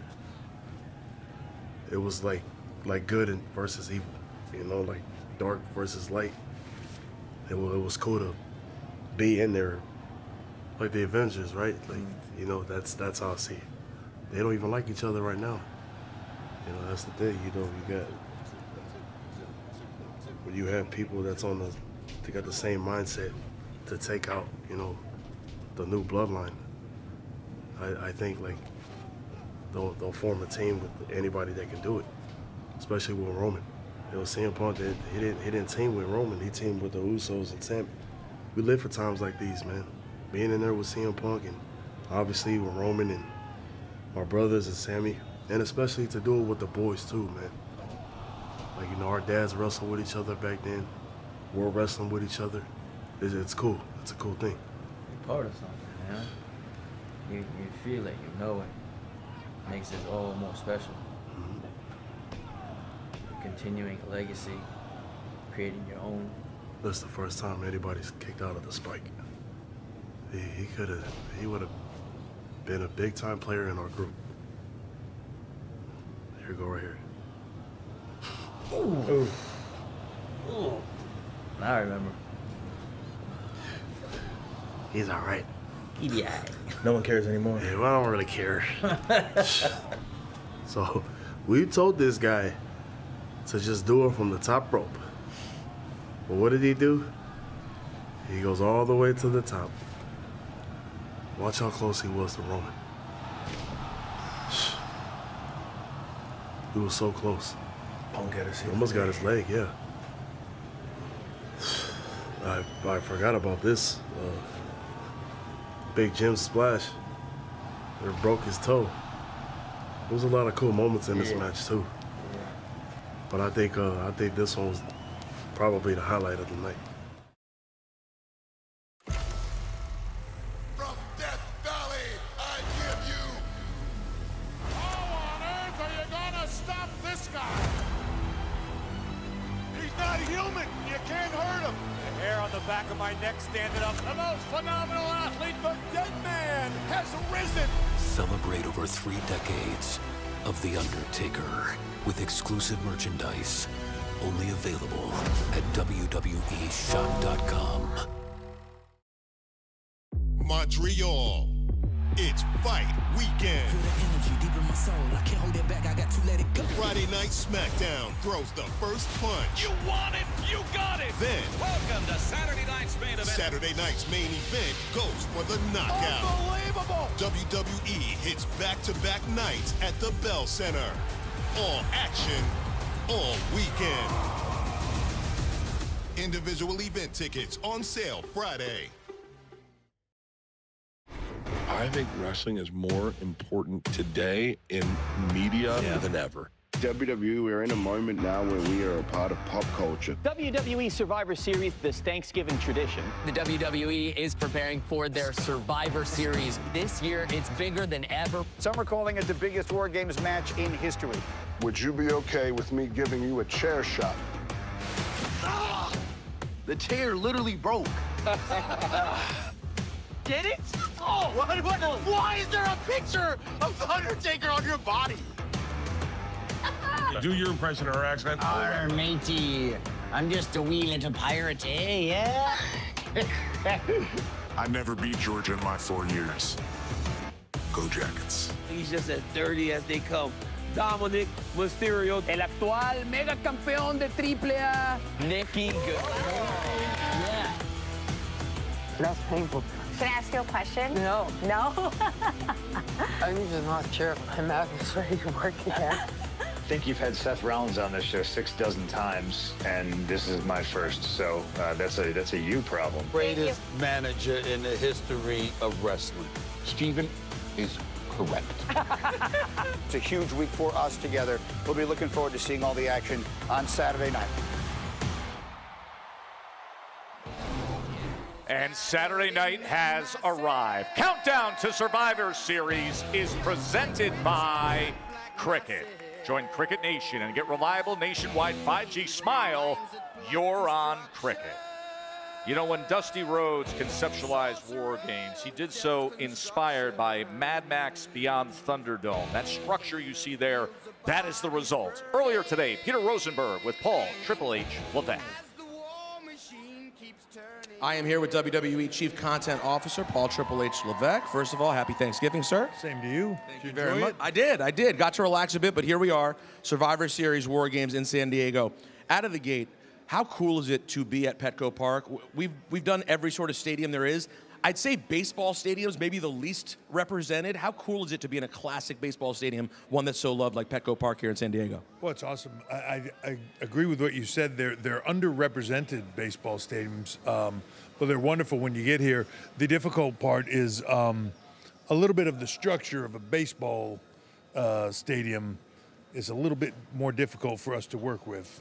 You'll see tonight that Towner coming out of a dugout, which structurally is not the easiest to work with. So there's a little bit of challenges to it, but the aura here is great. Hopefully we're going to have great weather here today.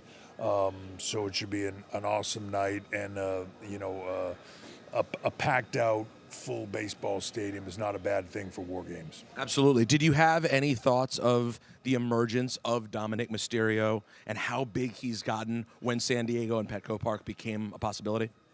No, it's Dominic's rise has been incredible, and the further away he gets from his dad's shadow, the better he does. And whether fans like that or not, he's incredibly successful. And tonight, he gets to go one-on-one with the greatest of all time in John Cena. You could say he bit off more than he can chew. The truth is, at this point in his career, a loss to John Cena doesn't hurt Dominic Mysterio, but a win over John Cena. Game changer. Game changer. Speaking of John, second to last match for John Cena.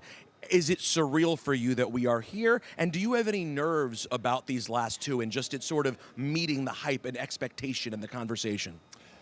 It's surreal to a degree because, I'm old enough to have been here when John walked in the door and actually was had the opportunity to see John before he was even in WWE performing, and to see that career start, come all the way to an end, and what he's accomplished in between is incredible. It's just an incredible arc that he's had. I'm thrilled for him and happy for him that he gets to go out on his terms, the way he wants to go out, and calling his own shot. Not very many people get a chance to do that in life. So this is incredible. Am I nervous or worried about John? Never. The one thing about John is whether on the stick, whether in the ring, no matter what it is, he's always there for the occasion. He always rises to that occasion, and has proven it year after year, decade after decade, that as I said before, arguably the greatest of all time, the most valuable player, however you want to say it. We get to watch that last ride, and it's going to be amazing to see. Right, you got a busy show to run. You got a whole night here. Thank you so much for your time. Thanks, man. Cheers. Appreciate it. Happy Thanksgiving. Well, that's the man that'll put this big crowd on their feet. 45,000 plus filling in Petco Park. Of course, the headliner, Men's War Games. We opened up this countdown show asking, can they coexist? The big stars, Cody, Roman, and CM Punk, who's with Kathy Kelly. Kathy. Well, Tess, you're right. I am here with CM Punk, and you said it best. Can they coexist tonight? That is the question that I have for the World Heavyweight Champion. I don't mean to call you out. You were pacing around before. There's been a lot of, I hate to say it, but egos in this team, and you have a common goal of winning, but how are you feeling heading in there with that level of unpredictability? When you're in the rarest of air on top of the mountain, of course you're going to deal with people's egos. But listen, this is War Games.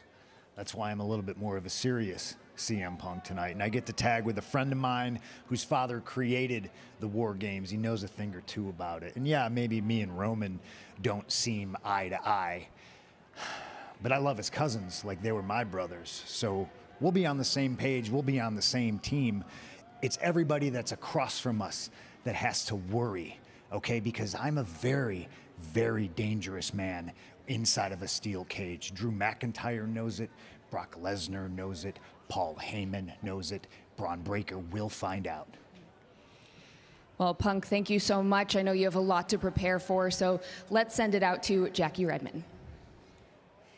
Kathy, thank you so much. You heard CM Punk there refer to his history, we'll call it, with Roman Reigns and their inability at times to see eye to eye. That'll be one major question going into this match tonight. But, Roman Reigns is back. That's a fact. But if you ask him, he'll tell you he never left. He said he is always paying attention to what's happening in WWE and what should be happening at what he calls the top of the mountain. I had a chance to sit down with him earlier this week to talk not just about his history with the opposition tonight, but his history with his own team.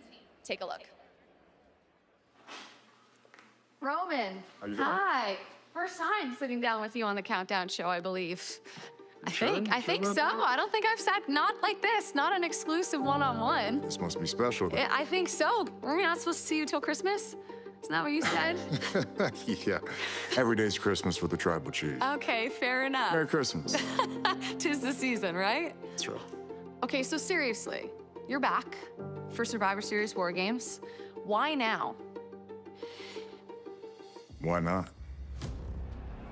To me, I never left. I'm always 100% in. I'm always just fully locked in on what should be happening at the top of the mountain. So I'd say this is as good a time as any. Why not right now? You talk about always being locked in on what's going on at the top of the mountain. You ran this place for years, but in the eyes of a lot of people, the landscape in WWE has been shifting with the likes of Braun Breaker and Bronson Reed. What do you make of the fact that some of these guys have the guts to challenge someone like yourself, who ran this place for so many years? I think it's just the circle of life in WWE. 10 years ago, I was the young guy. Brock Lesnar was the top of the mountain, and I was trying to knock him off that peg. Years later, it's happening to me. It's a Shark Tank. Everybody wants what you have.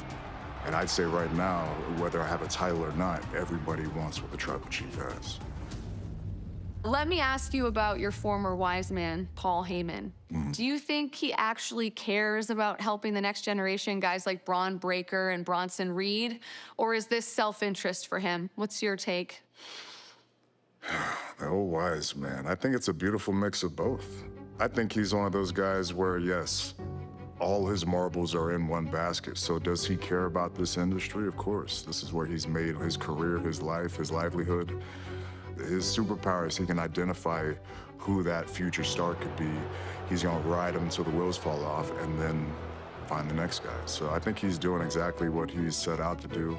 And that's why, for me, should have kept it simple. Should have kept it family only, bloodline only. People with the same blood coursing through the same veins. That was my biggest mistake. Bloodline only. So let me ask you about your team for Survivor Series War Games.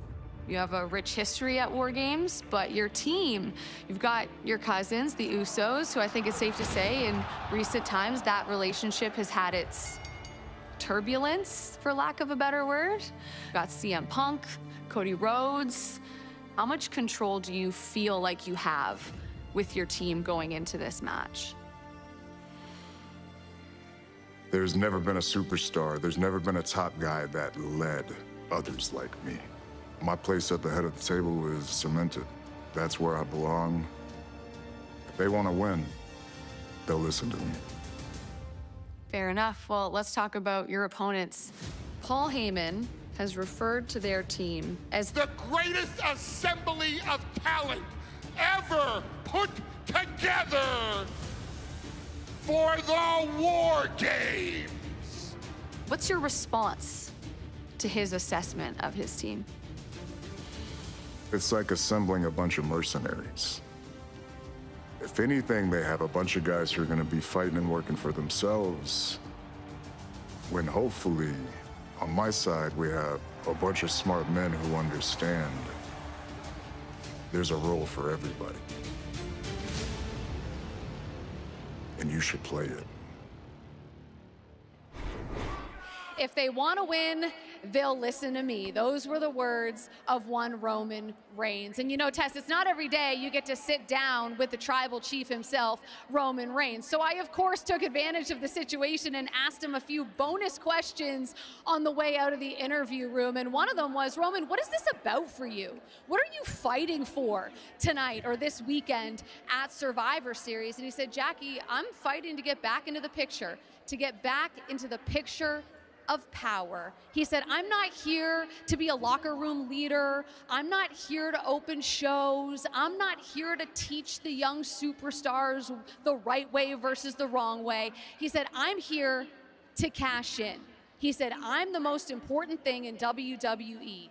I believe that. So my big takeaway from that answer and listening back to that interview is that Roman Reigns sees himself as the leader of this team.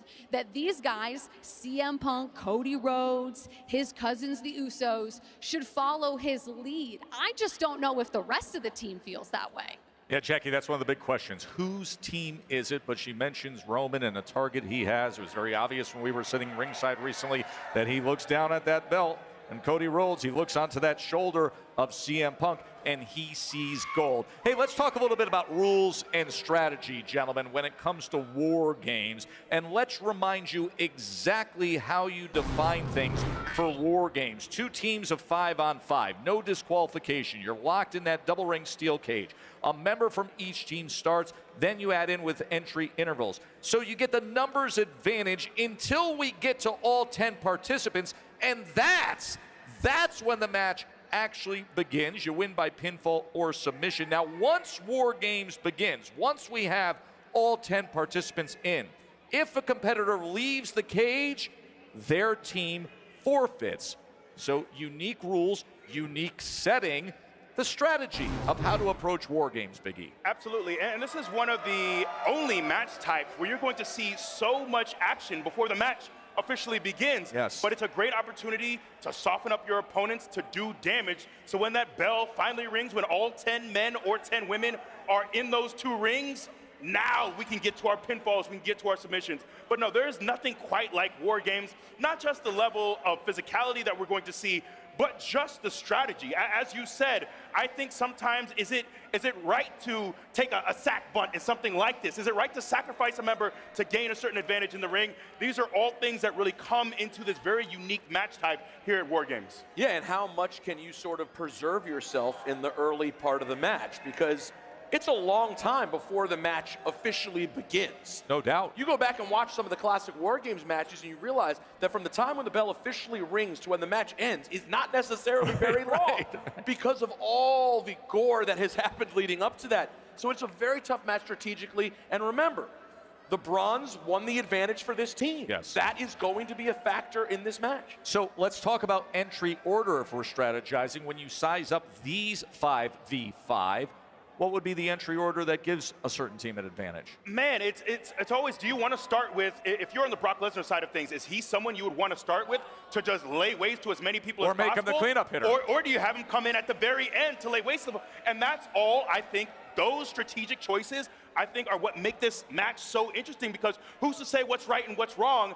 It's all on, like, what is our thought process going into this? Well, we're at a baseball stadium, and back in the day, the convention was, you have an Aaron Judge, for example, he's always batting cleanup. Yes. Now he regularly bats second for the Yankees. He's even led off before. Totally different approach. So you would put a Lesnar higher in the order? You wouldn't have him fourth or fifth? I think I personally save Lesnar because Brock, in all of his greatness, he's never been a long match type of guy. He's not an endurance guy. Not an endurance guy. I think on the other side, I think Cody's the kind of guy, I think, to start off the match. Would you lead off with a Cody Rhodes?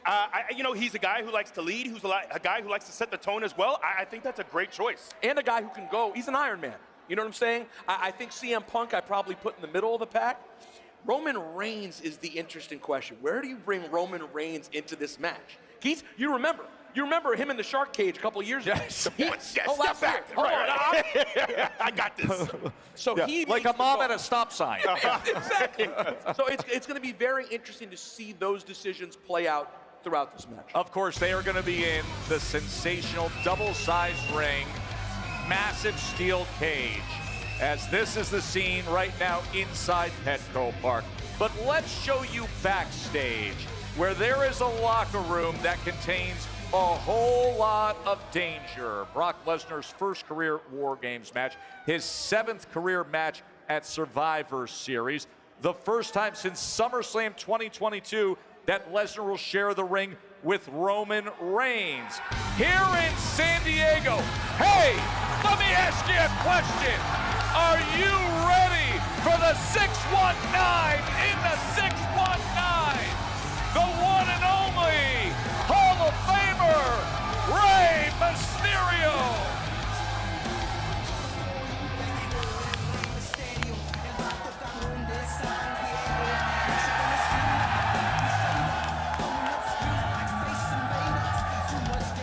Ray's going to be with us, and still to come.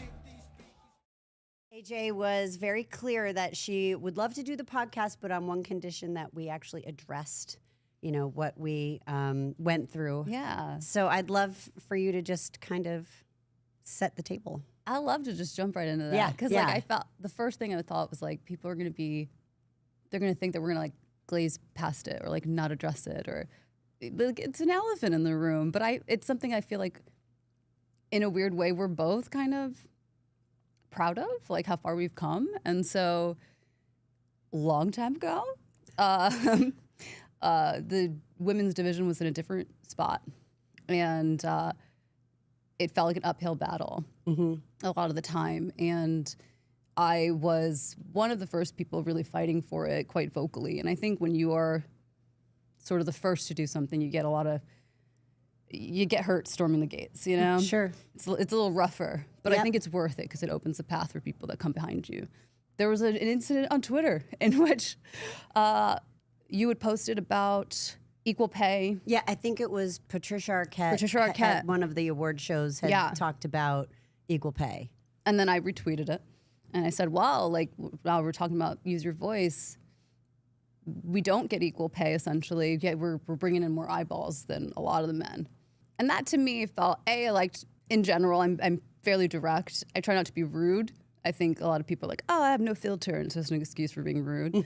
But I think you can be direct, but very practical. And so I felt like it was coming from a practical place, very direct, but I also was a bit I ain't got nothing to lose right now.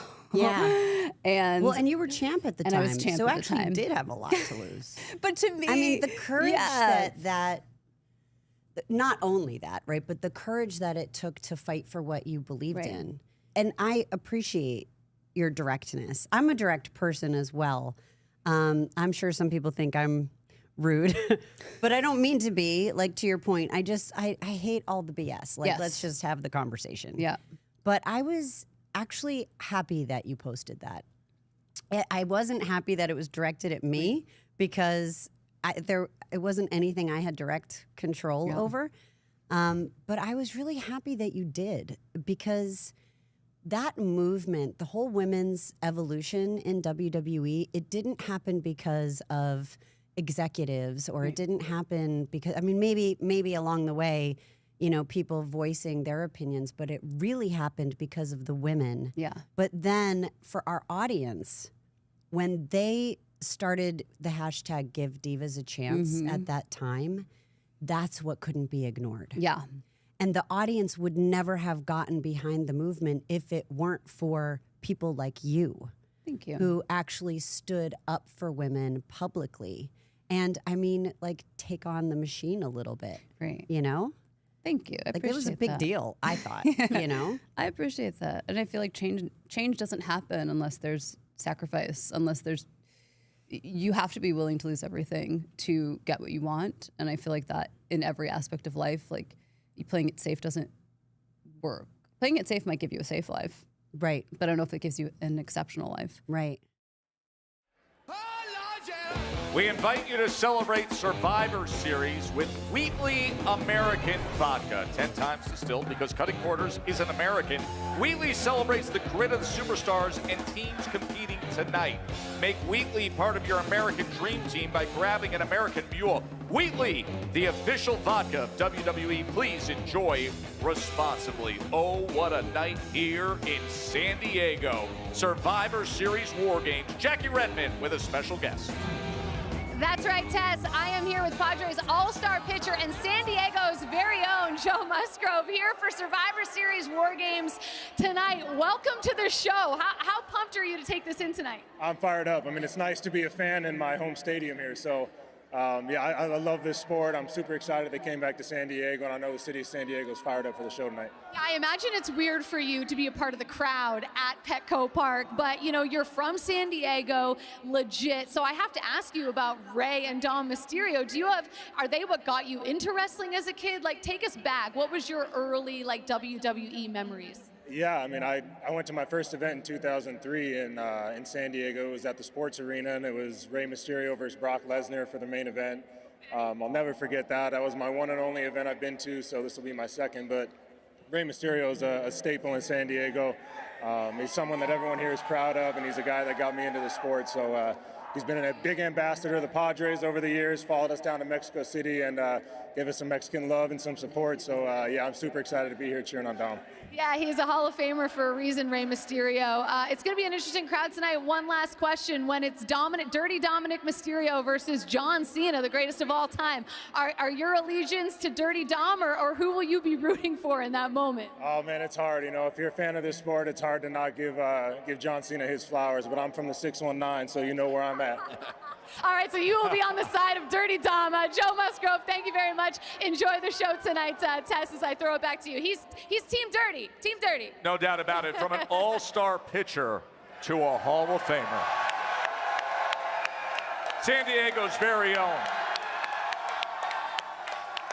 Ray, I can't even imagine what this night means to you to have this event here in San Diego.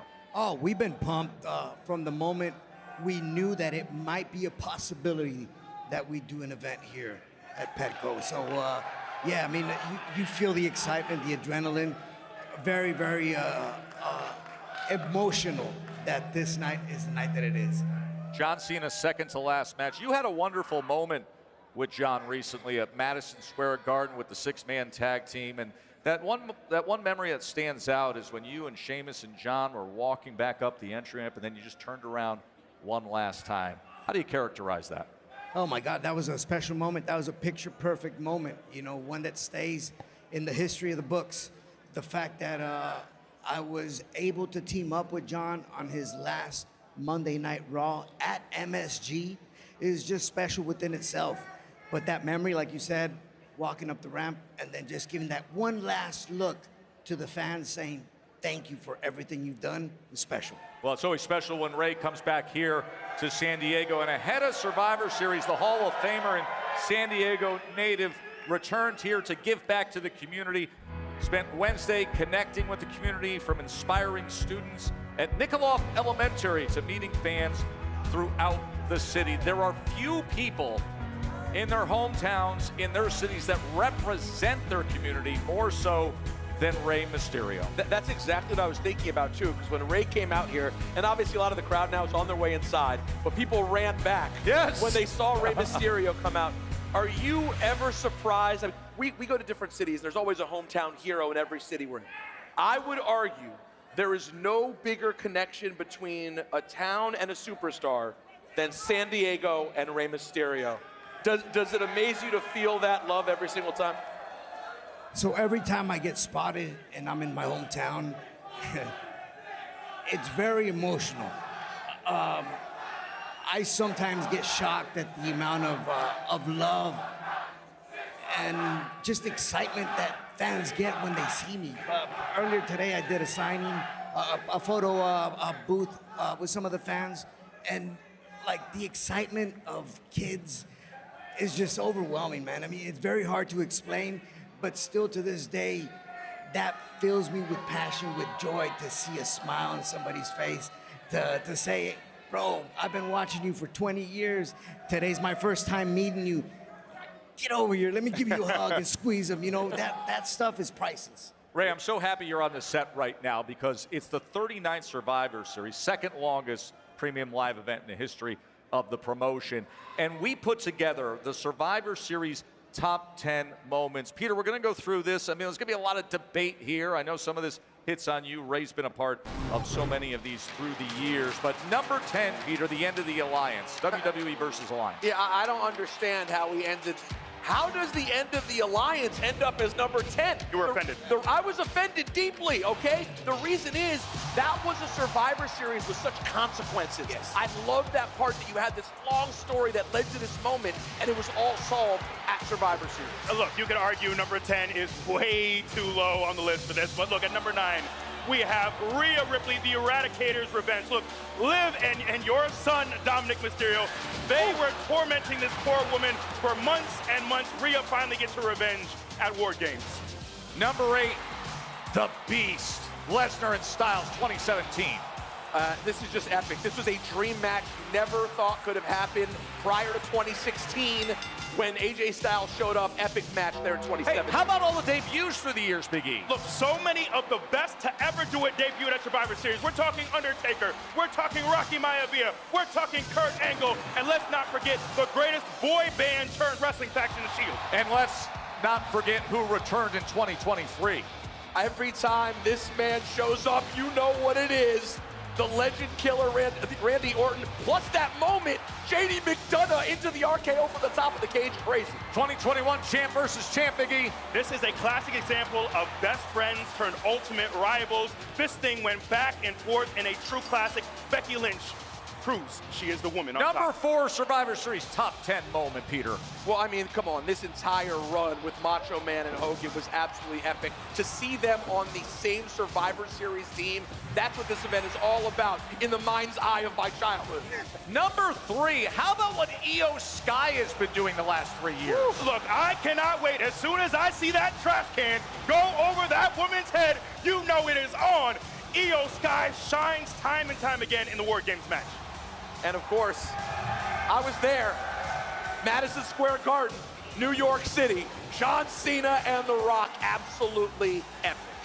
Number 1 all-time moment at Survivor Series, the shocking return, 2023. The prodigal son finally comes home after a decade of being gone. So many of us thought we would never see him step foot in a WWE ring again. CM Punk returns in his hometown of Chicago.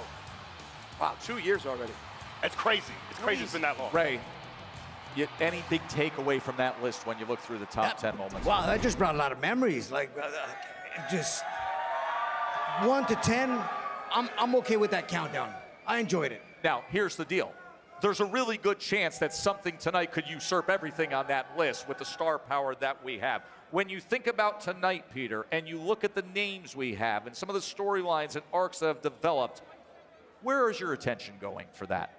I mean, listen, there's going to be so much crazy stuff tonight. Yes. But between it being John Cena's second to last match and Dominic Mysterio wrestling here in San Diego, right? I'm sorry, I don't care when it's on the show. That's the main event to me tonight. And Biggie, let me ask you this, because we had in that top 10 Io Sky and everything she's doing, diving off the top of the steel cage.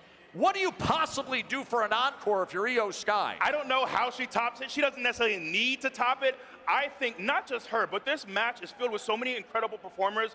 I'm excited for Lash Legend, someone who has been in NXT, who has proven she is a powerhouse.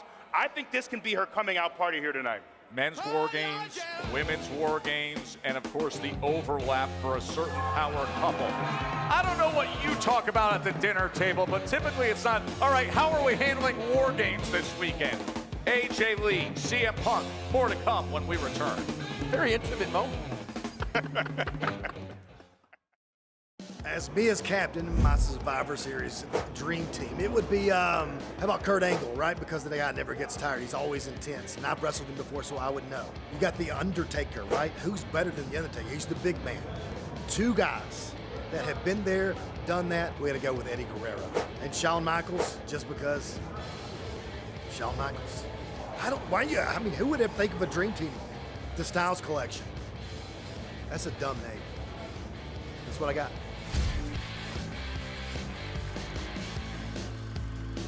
We're talking about from past, from present. All right. You know, obviously me. Probably go with Umaga. Probably go with Yokozuna. Probably go with Vader, man. Vader. You know what I'm saying? What y'all know about Vader? I can't do it with the left hand. Come on, man. And one more. Man, I'll throw Big Jim in there. Yeah. Oh, you know, man. OGs, man. The OGs. That's what I'd call us. The OGs.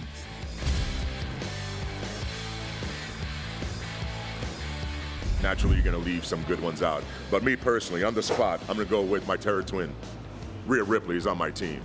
So we got 2 right there. Of course, we got the dead man, The Undertaker, the Phenom holding it down. We're going to have the bad guy, Scott Hall, Razor Ramon holding it down. And for the last spot, just because I like to drink a little beer, I like to raise a little hell, Stone Cold Steve Austin. So my picks for my dream Survivor Series team, including myself personally, would be Finlay, William Regal, Roddy Piper, and Terry Funk. Please tell me if there is any team with more heart and more grit. Ooh, team name. Our team name would be Fighting Spirit.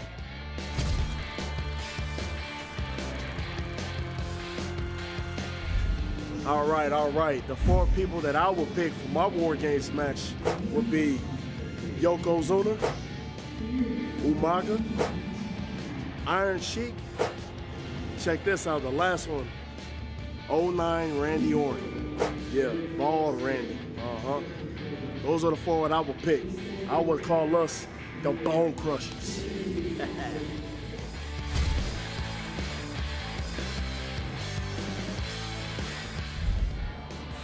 That's a tough one. I would have to go with Rhea Ripley because, I mean, we survived War Games 2 against 4, so no brainer. Mr. Perfect. Do I have to explain this one? He's perfect, all right? Let's see. I guess I'm also on the team because why wouldn't I pick myself, right? And then former Intercontinental Champion China, obviously. Duh, my favorite of all time, Macho Man Randy Savage. Ooh, or do I have him as Macho King? Macho King. Stacked and jacked, obviously. All the jacked people are on my team.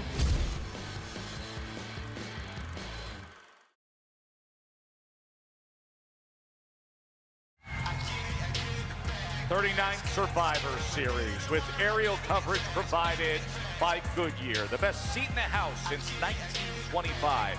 Happy 100th to the Goodyear blimp. Today's aerial coverage is coming from Wingfoot 3, one of Goodyear's 4 blimps across the United States and Europe, providing coverage of the world's biggest events. And of course, this is one of the world's great sports entertainment events, the second longest running WWE premium event, second only to WrestleMania. This will only be the 4th premium live event that San Diego has ever had, but it is by far one of the biggest that any city could ever have, as San Diego's very own Rey Mysterio is taking us home right to Survivor Series War Games. Let's remind you what you're in store for when it comes to the matches, as of course the Intercontinental Championship will be on the line. John Cena now a Grand Slam champion, as Dominic Mysterio will be looking to regain that Intercontinental Championship. Ray, I would be remiss if I didn't ask your opinion of this match. How do you see it? It's hard for me to answer. Am I on father mode or superstar mode? Give me your best analysis, You know what? superstar mode. I just think it's going to be an incredible night for both of them. And Dom has the opportunity of a lifetime here. He better take advantage of it if he wants it. By the way, when we have been hosting the post show for these premium live events, it's often with Dom Mysterio coming over and celebrating right in your face, Biggie. He's looking for his 5th straight win on a premium live event. Look, every time he's on the post show, he is received like a rock star. The way these people take to him, he owns the crowd. I would not be surprised. Gun to my head, I'm picking John Cena. Wouldn't shock me at all if Dominic Mysterio regains his Intercontinental Championship. Of course, we have the Women's World Championship, which will be heading your way as well. Stephanie Vaquer, who has been as red hot as any superstar, against the Hall of Famer Nikki Bella. I'm sorry, I love Stephanie, love what she's done. Wouldn't it completely flip the women's division on its head if Nikki Bella won the title tonight? Remember, Women's War Games match, one of the underlying storylines was that Charlotte Flair initially refused to team with Rhea Ripley because of their long history and the tension there. They had to sit down, so now you get Flair and Ripley together, and then it is Men's War Games. As it has been said, perhaps, arguably, the best assembly of pure talent that we have seen. It is coming your way in a matter of moments, and then we will be right here for the post show. Survivor Series War Games sold out 45,000 plus at Petco Park. Enjoy it. Ladies and gentlemen, here to perform the Star Spangled Banner, please welcome recording artist in San Diego's own, Cassie B. Oh, say, can you see by the wonderly light, what so proudly we hailed at the twilight's last gleaming, whose broad stripes and bright stars through the perilous fight o'er the ramparts we watched were so gallantly streaming, and rockets red glare, the bombs bursting in air, gave proof through the night that our flag was still there. Oh, say does that star-spangled